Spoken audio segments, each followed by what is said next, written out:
नमस्कार दोस्तों, एक बार फिर हम हाजिर हैं स्टोरी बॉक्स के एक नए एपिसोड को लेकर। तो चलिए सीधे कहानी से ही जुड़ते हैं। ऑफिस से लौटते हुए मीरा के कदम आज कुछ ज़्यादा ही भारी लग रहे थे। घड़ी की सुइयां शाम के 7 बजा रही थीं, पर उसके दिमाग की सुइयां सुबह से ही एक ही जगह पर अटकी हुई थी। माँ की खाली खाली नज़रें। सुबह जब ऑफिस के लिए निकल रही थी तो माँ बालकनी में चुपचाप बैठी थी, आसमान को ताक रही थी। मीरा ने आवाज दी, माँ मैं जा रही हूँ, खाना खा लेना टाइम से। शारदा जी ने पलटकर उसे देखा जैसे किसी अजनबी को देख रही हूँ। फिर एक फीकी सी मुस्कान के साथ बोली, अरे बिट्टो, आ गई तू स्कूल से? चल हाथ मुंह धो ले, मैं तेरे लिए गर्मा गर्म पकौड़ी बना देती हूँ। मीरा का कलेजा मुंह को आ गया। माँ, मैं बिट्टो नहीं मीरा हूँ, और मैं स्कूल से नहीं ऑफिस जा रही हूँ। यह कहते कहते उसकी आवाज भर्रा गई। शारदा जी ने कुछ नहीं कहा, बस वापस आसमान को देखने लगी। 45 साल की मीरा एक प्राइवेट कंपनी में अकाउंटेंट थी। पति को गुजरे 5 साल हो गए थे। तब से वह अपनी 70 वर्षीय माँ शारदा जी के साथ इन 2 कमरों के फ्लैट में रह रही थी। घर और ऑफिस की दोहरी जिम्मेदारी ने उसे वक्त से पहले ही थका दिया था। ऊपर से माँ की ये बढ़ती बीमारी अल्जाइमर। डॉक्टर ने जब पहली बार ये नाम लिया तो मीरा को लगा था जैसे किसी ने उसके पैरों के नीचे से जमीन खींच ली हो। वह माँ जो कभी पूरे मोहल्ले में अपनी फुर्ती और याददाश्त के लिए जानी जाती थी, अब धीरे धीरे सब कुछ भूल रही थी। वह माँ जिसके हाथों से बने अचार और मुरब्बों की खुशबू पूरे घर में महकती थी, अब कभी कभी चाय में शक्कर की तरह नमक डाल देती थी। ये बदलाव देखना मीरा के लिए किसी रोजाना मरने जैसा था। घर पहुंचकर उसने देखा माँ सोफे पर बैठी और दोपहर के खाने की प्लेट वैसी की वैसी ही मेज पर रखी थी। माँ, आपने खाना नहीं खाया? मीरा ने थके स्वर से पूछा। शारदा जी ने चौंक कर उसकी तरफ देखा। खाना? अरे मुझे तो याद ही नहीं रहा। उनकी आवाज में एक बच्चों जैसी मासूमियत थी जिसने मीरा के गुस्से और थकान को एक पल में बिगला दिया। उसने माँ को अपने हाथ से खाना खिलाया। हर निवाले के साथ उसे अपना बचपन याद आ रहा था, जब माँ ऐसे ही उसे खिलाया करती थी।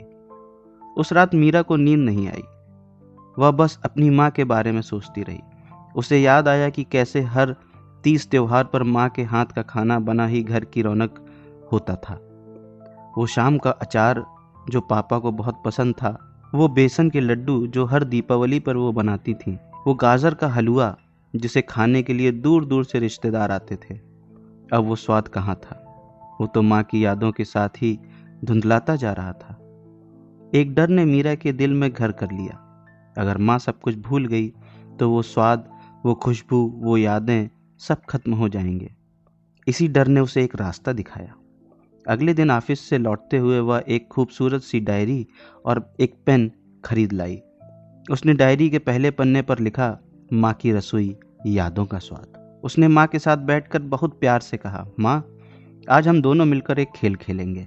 कैसा खेल? शारदा ने उत्सुकता से पूछा।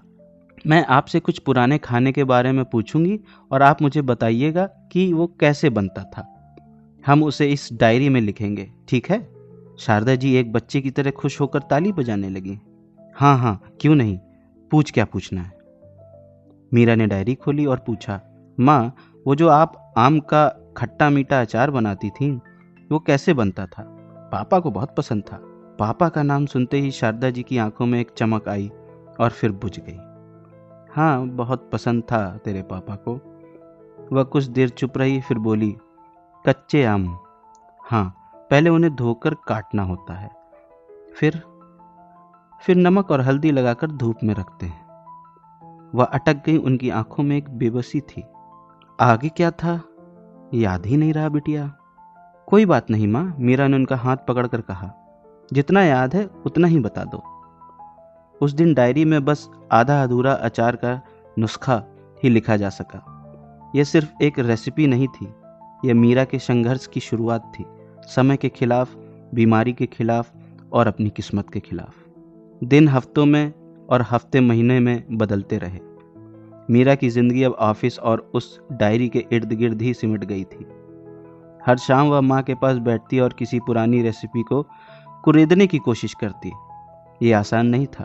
कभी कभी शारदा जी को कुछ याद आ जाता तो कभी कभी कोशिश के बाद भी नतीजा सिफर रहता। एक शाम मीरा ने पूछा, माँ वो जो आप सूजी के गोलगप्पे बनाती थीं, इतने कुरकुरे कैसे बनाती थीं? ये सुनकर शारदा जी खिलखिलाकर हंस पड़ी। अरे वो तो तेरे लिए ही बनाती थी, तू एक बार में 50-50 खा जाती थी। अचानक उन्हें कुछ याद आया, एक बार तूने अपने दोस्तों से शर्त लगाई थी और फिर पेट पकड़कर पूरी रात रोती रही थी। मीरा की आंखों में आंसू आ गए। उसे वो दिन याद आ गया। माँ को रेसिपी तो याद नहीं आई, पर उससे जुड़ी कहानी याद रह गई। उस दिन डायरी में रेसिपी की जगह एक मीठी सी याद लिखी गई। ये सिलसिला अब रोज का हो गया था। हर रेसिपी के साथ कोई भूला बिसरा किस्सा याद आ जाता था। मीरा को महसूस हो रहा था कि वह सिर्फ व्यंजन नहीं, बल्कि अपने बचपन के खोए हुए पलों को सहेज रही थी। लेकिन इस सब के बीच एक औरत होने का संघर्ष भी जारी था। ऑफिस में बॉस की डांट, घर में अकेले सारे काम करना, बिजली का बिल, पानी का बिल और माँ की दवाओं का बढ़ता खर्च। कई बार वो टूट जाती थी।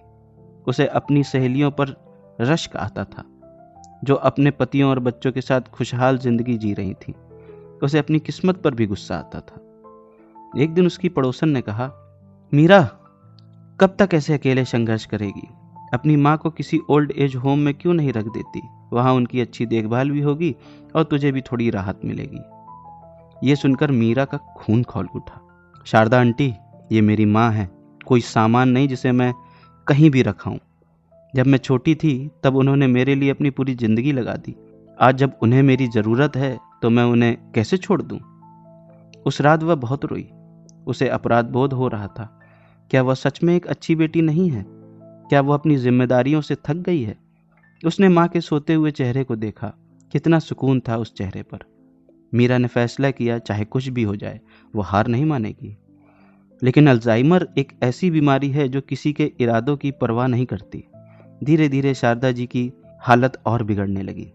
अब वह कभी कभी मीरा को भी नहीं पहचान पाती थी। वह उसे घर में देखकर डर जाती थी, चिल्लाने लगती थी, तुम कौन हो? मेरे घर से बाहर निकलो। ऐसे पलों में मीरा का दिल कट कर रह जाता था। वह अपनी ही माँ के लिए अजनबी बन गई थी। वह उन्हें समझाने की कोशिश करती, माँ मैं हूँ आपकी मीरा, लेकिन उसकी आवाज शारदा जी तक पहुंच ही नहीं पाती थी। डायरी अब आधी से ज्यादा भर चुकी थी, लेकिन अब उसे पूरा करना नामुमकिन सा लग रहा था। माँ अब मुश्किल से ही कुछ बोलती थी, बस शून्य में ही देखती रहती थी। एक सर्द दिसंबर की सुबह थी। मीरा ने माँ को बड़ी मुश्किल से नहलाया और सूप पिलाने की कोशिश करने लगी। शारदा जी ने मुंह फेर लिया। उनकी आंखों में कोई भाव नहीं था, कोई पहचान नहीं थी। माँ प्लीज थोड़ा सा तो पी लो, कमजोरी आ जाएगी। मीरा लगभग गिड़गिड़ा रही थी। तभी शारदा जी ने उसकी तरफ देखा और एक बहुत ही क्षीण आवाज में कहा, तुम बहुत एक अच्छी लड़की हो, भगवान तुम्हारा भला करे। मीरा को लगा जैसे किसी ने उसके सीने पर हजारों किलो का बोझ रख दिया हो। उसकी माँ ने उसे एक अजनबी की तरह दुआ दी थी। उस दिन ऑफिस में मीरा का मन नहीं लगा। वह बार बार घर फोन करती, लेकिन कोई नहीं उठाता। एक अनजाना सा डर उसे खाए जा रहा था। वो आधे दिन में ही घर के लिए निकल पड़ी। दरवाजा खोलते ही उसने जो देखा वह उसके लिए तैयार नहीं थी। शारदा जी जमीन पर गिरी पड़ी थी। उनके सिर से खून बह रहा था और उनकी सांसें बहुत धीमी चल रही थी। शायद वह चलने की कोशिश में गिर पड़ी थी।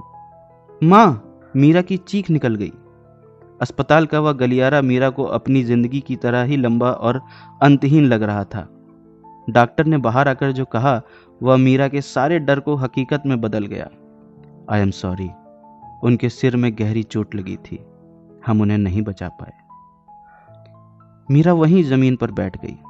उसे कुछ सुनाई नहीं दे रहा था, कुछ दिखाई नहीं दे रहा था। उसकी दुनिया, उसकी माँ, उसका सब कुछ खत्म हो गया था।